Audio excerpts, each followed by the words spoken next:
y'all doing today? Happy Friday. How is it going? I'm so excited for this. This is my first live Q&A.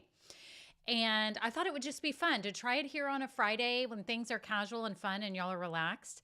And I thought it would be fun just to answer your questions. You know, I think a lot of you have questions outstanding for starting your business or starting your podcast. And you're like, how do I get an answer? Like, can somebody help me?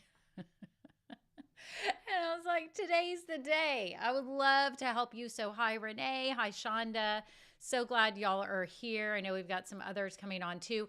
We, just so you know, when I am live right here, there's like a 30-second delay. So just wanted y'all to know that. It's kind of weird. Like I'll be talking and I'll say something. I know this happens in other lives. And then there's just this like awkward delay. Because it's a 30-second delay or even more, something like that. So anyways, I'm so happy y'all are here.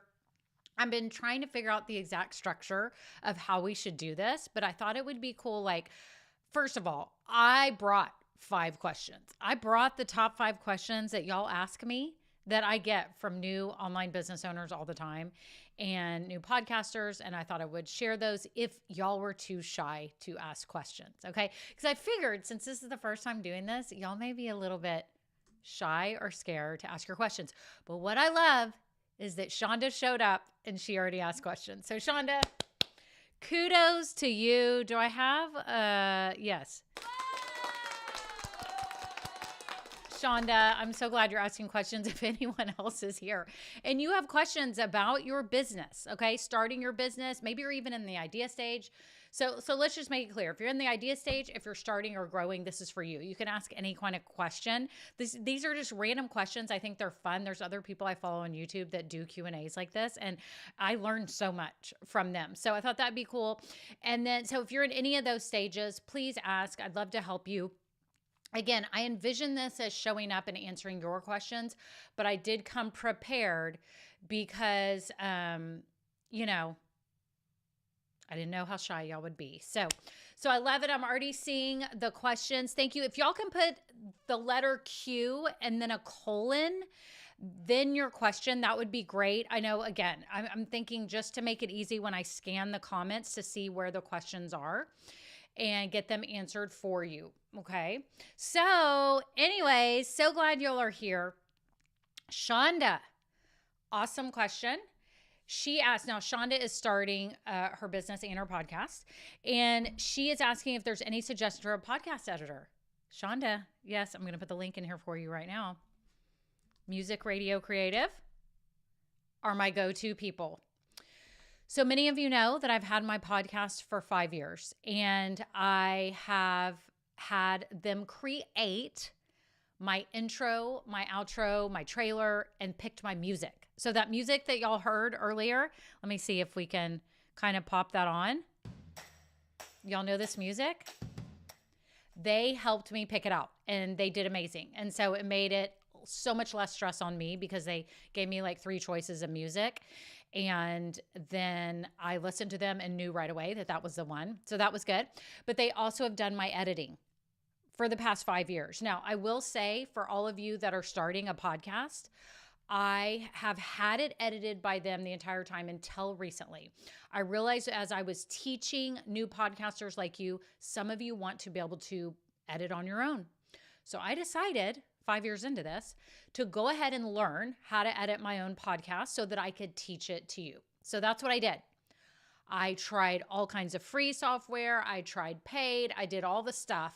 And I have found what I believe is the most simple way to edit your podcast. So I teach that I teach it in the Bingeworthy. Actually, I did not teach it in the Bingeworthy course. I'm starting my Pod Squad, which is my new group coaching program for helping new podcasters. And I will be teaching how to edit your own podcast. I highly recommend, if any of you are starting a podcast, to have at least the first handful or few episodes edited by a professional editor so that you can, number one, get that off your plate because you're trying to learn your whole process of starting a podcast. But number two, so that you understand what your voice sounds like at its best in a completed episode that sounds amazing. Okay. I think you need that as your standard. You need to hear like, this is what quality sounds like. This is what I sound like at my best. So that then when you go to edit yourself, you can then have a marker for like a standard for this is what it should sound like, and to try to get it as close to that as you can. Now, I'll be honest. My podcast, the last probably 5 or 6 episodes, I have done myself because I was testing it out. I don't know that anyone has noticed. I asked someone recently and they were like, oh, you are? I don't think I really noticed. You can notice if you listen really carefully. I can tell a difference just because I've been listening to myself for 5 years. But it's not that big of a difference. However, I would like to get it back off my plate and not be editing it, but I'm still learning and just making sure I have it all squared away. And it's been fun and it's been kind of freeing to be able to do it myself as well. But I do recommend, like, if you're busy, you already have a business that's doing well, you're tied up with clients, your time is not best spent editing your podcast. Your time is best spent putting yourself out there, marketing, doing things that actually bring you clients. But I understand in the beginning, if you feel like money is tight and maybe you don't have you're not fully booked all the time, that you want to edit it yourself. So I think you can do that. But again, in the very beginning, let me just clarify again, I think you should have it edited, maybe a handful of episodes, at least 3 or 4, so that you can hear, okay, this is what it sounds like, and have your rhythm each week for your podcast to know, like, this is my flow, have it down. And then if you want to add in editing, which takes time, it's frustrating, it can take a little bit. Plus, here's the other thing too. I know I'm still talking about this, but here's the other thing too. When you first start podcasting, you'll probably re-record your episodes. Like, I know my first handful, I was like doing them like 2 or 3 times before I went live with them.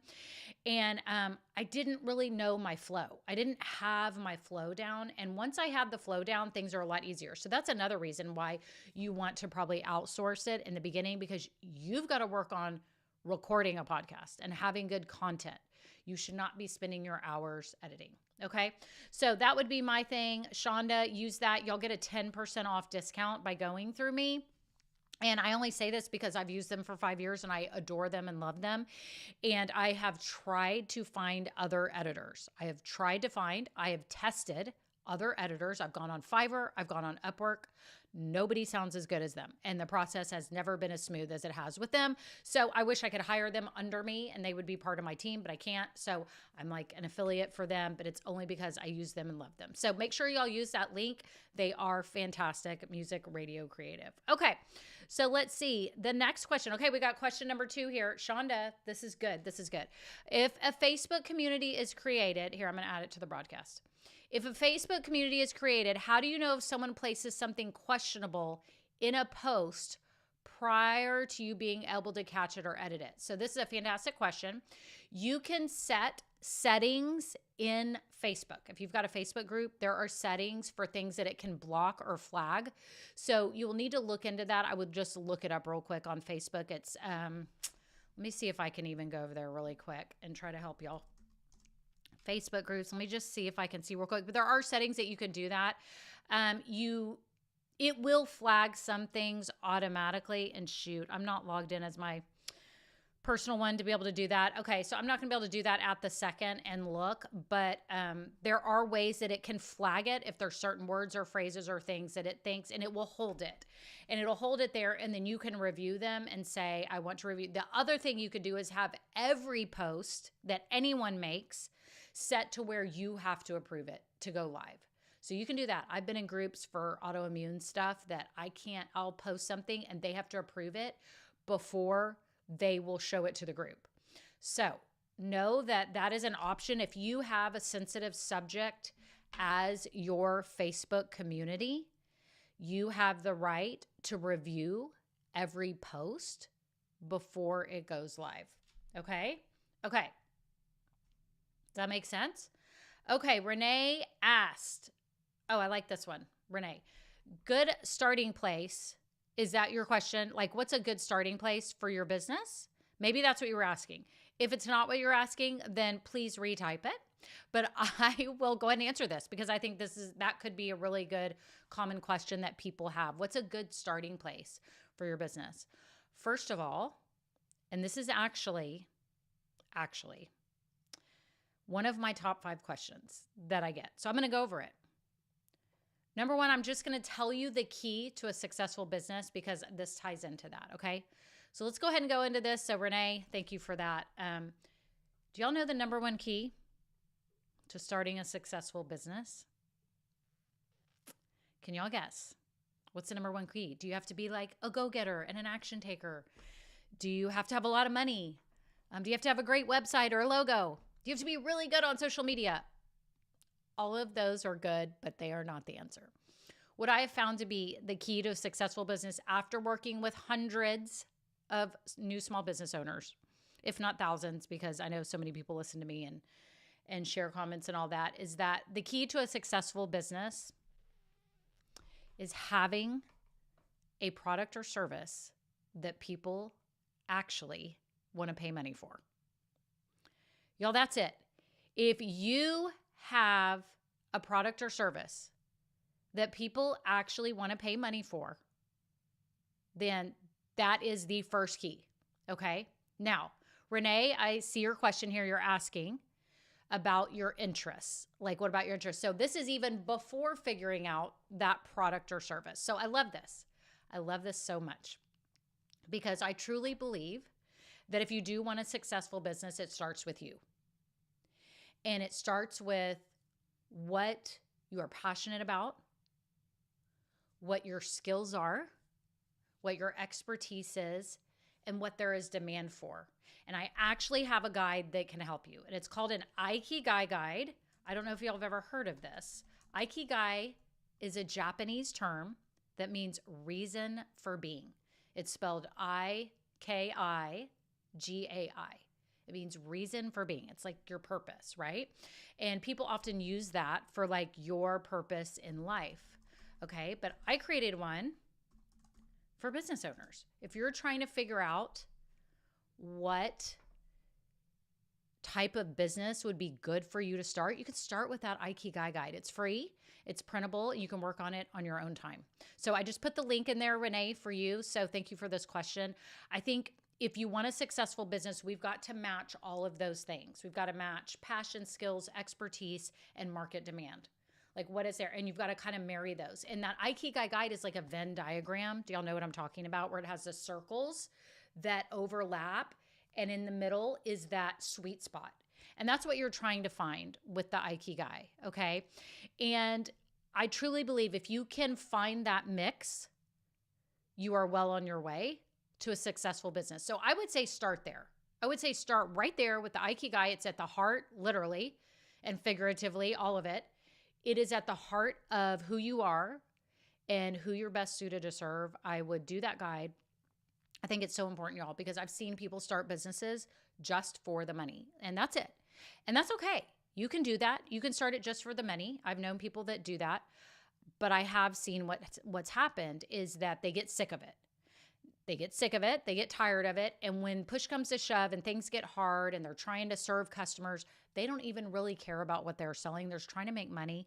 And they end up making decisions that aren't the best for their business or the people that they have, set out to serve. And maybe they didn't even really set out to serve people. They really were set out to serve themselves and just make money. So, we hear about the difference between like an entrepreneur and like a small business owner. Entrepreneurs, a lot of times we hear this word, but they're people who will start a business to get it from tiny to huge and then sell it. And they move on to the next thing. That would be like a serial entrepreneur, someone who keeps opening businesses all the time because they can take it from that early stage and make it blow up and do really well, sell it, take the millions and go to the next one, right?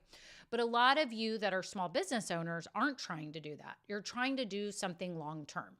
You're trying to fill that yearning in your soul for something greater in your life. Like you want more purpose. Maybe you love your career right now. Maybe you just like your career, or maybe you don't even like your career right now, but you have felt this calling, like I could do more. I know that I'm meant for more. I know I have more to give to the world. And that's why you want to start a business. So I think that is super cool. And I think that is what makes small business owners so special. okay, is that we love what we do. But the negative side is we love what we do so much that oftentimes we will overlook the strategies that are really important to building a successful business. I saw some meme the other day and I was cracking up because I always tell my husband, oh my gosh, my dream later, like later, would be to, it will never happen. Okay. But it's just like a dream that I had a coffee shop on the beach, on like a California beach or some beautiful Florida beach, coffee shop with gifts, with books, with cool music, cool ambiance. And I just want a coffee shop. I'm going to be out there every morning at the sunset. And I saw a meme that said, how is my husband ever going to support my beachside coffee shop that loses $50K a year? And I thought, that's me. I'll probably lose a $50K a year. I shouldn't because I know better. I know how to run businesses, but I was just laughing because I can't imagine how expensive the real estate would be for a coffee shop on the beach. It would be so hard to make money. Knowing what I know about how hard it is to make money, expensive real estate is really hard. So anyways, it was just a funny meme and it just made me laugh. So anyways, y'all, we have to be smart about our businesses. We have to make money. We can't just do it passion-based. Our passion is what is going to fuel us to stick it through the hard times of our businesses, and it's going to help us serve our people at the best level. But it can also get in our way of like strategy and making sure we make money. So that's why I'm here for you. I'm here to bring you the simple strategies to build a long-term business doing what you love, okay? And making the amount of money that is your definition of success. So that was a great question. Renee, I hope you can grab that guide, and anyone else here that wants to grab that guide. And then if you do go through the Ikigai guide and you're like, you know what, I actually am kind of seeing the light here, and you want to really dig even deeper into your best business idea, make sure you go to my website, just KimberlyBrock.com. You can click work with me. And I have a best business idea workshop that you can actually go through, Renee, that will help you work through understanding yourself, understanding ways you can make money, and then kind of narrowing down and really rating and narrowing down. I give you a whole system for doing that, a spreadsheet, your best business idea for you. So something to think about. And then obviously I have other resources for starting your business, 16 steps for starting, and then everything that you need for that. So I love this question. Renee, thank you for asking it. And then Shonda, I think I skipped one of yours. Okay, Shonda asked another great question. I love this. Is Square a reliable and user-friendly payment to use for online purchases? If I can speak. Purchases. Yes, but I've heard mixed on that. I've heard mixed, but you can. So you can use Stripe. Stripe is another one that's just a standalone payment processor. You can use PayPal, can be a standalone processor. Okay, so Stripe, PayPal, you can use any of those, but it will depend on what website platform you're using in terms of what is the payment processor integrator that you would have. Like, how will you process credit cards, right? So if you go through Squarespace or Wix, they will have a way for you to have checkout there. If you go through like GoDaddy or some other platform, they may or may not have the processor integrated, and you may have to pick one. So you may have to pick Square. Shonda, I do know Amanda has used Square, so you could message her in the group about that. Amanda has used Square and had some feedback. She's actually switching to Spotify right now. And so because she's a product seller. So your website depends on what you are selling, which brings me to one of my other 5 questions. So this is what I'm telling you.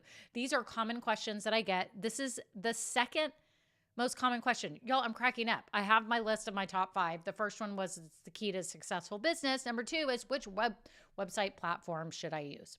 So I'm going to cover that. I know, Shonda, you were just asking about a payment processor, but I'm actually going to share with you just really quick for any of you watching what website platform you should use. So number 1, it depends if you're selling products or services, what you're doing.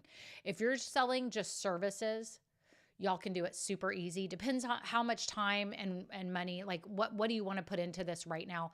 I'll tell you, some people that sell services don't even have to have a website. They can have a social page and start booking clients from Instagram or Facebook. So people have done that.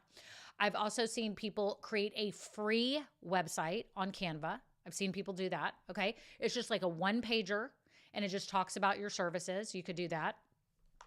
I have seen people use GoDaddy and other platforms, Square, as basic ones.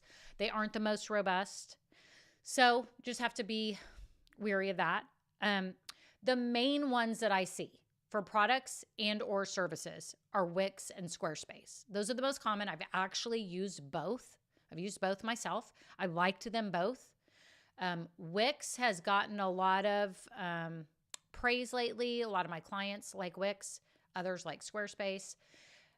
Shopify to me is awesome for products. That's my favorite pick, my go-to pick for product, Shopify. I used that for years with my online boutiques. I used Wix and Squarespace for this business here. So I haven't sold physical products on them.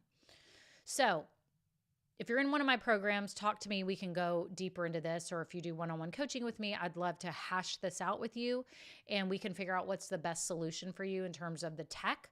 I am sort of a nerd at all this stuff and love it and love to test out products and services and can gladly help you. But I would say the go-to, if I just say top level go-tos, Wix and Squarespace and Shopify. Those are the main ones, but you could also start with GoDaddy. We had someone else in our group that did GoDaddy, Shonda. It was Danielle. Danielle used GoDaddy, and I'll have to find out if she uses a payment processor through that. I don't think that she does. I think she does payments some other way. So, man, this was awesome. These were great questions. They fell right in line with what I believe are the most important questions for your business. Are there any other questions? I know we've done 5 or 6 questions so far, and I would love to answer them. Is there any other questions? I'm going to sit here for just a second. I would love it if you have anything else that you would like to ask. And then maybe what I can do is do this again soon and answer any other questions that you have. I want to help you. I want you to be able to move forward effectively and live your business dream. Do what you know that you can do, that you feel called to do. I think a lot of you feel called to do something greater. And so you just have to figure out, number one, what is that? And number two, get moving. Get moving on that. So any other questions? I'm going to sit here for just a little bit longer. We will see. And let me make sure I didn't miss anything else. Y'all are wonderful. I love that y'all are here live. This is so much fun. And as I said, I watch lives from other YouTubers. I've watched them where they did Q&As. And I love it just to like listen often to, like along with podcasts, I'll listen to their Q&As just to learn more about the topic that I'm trying to learn about. So I think it's super cool. Well, if that is it, we will wrap it up. If you don't, no more questions. Okay, awesome. If you have any more questions, we do have our Women Starting Businesses Facebook group, Women Started Businesses and Podcasts. Let me put that group link in here. If y'all want to go to that, you can ask questions anytime. Would love to help you. But if you're in one of my groups, you know that you will get even more personal help. So this is the Women Starting Businesses and Podcasts Doing What We Love. So y'all can always go in there and ask other people in the group what they're doing for things. So that's it. Happy Friday to everyone. I hope y'all have a great day, and I hope to do this again soon. This was super fun. Okay, have a great day. Bye.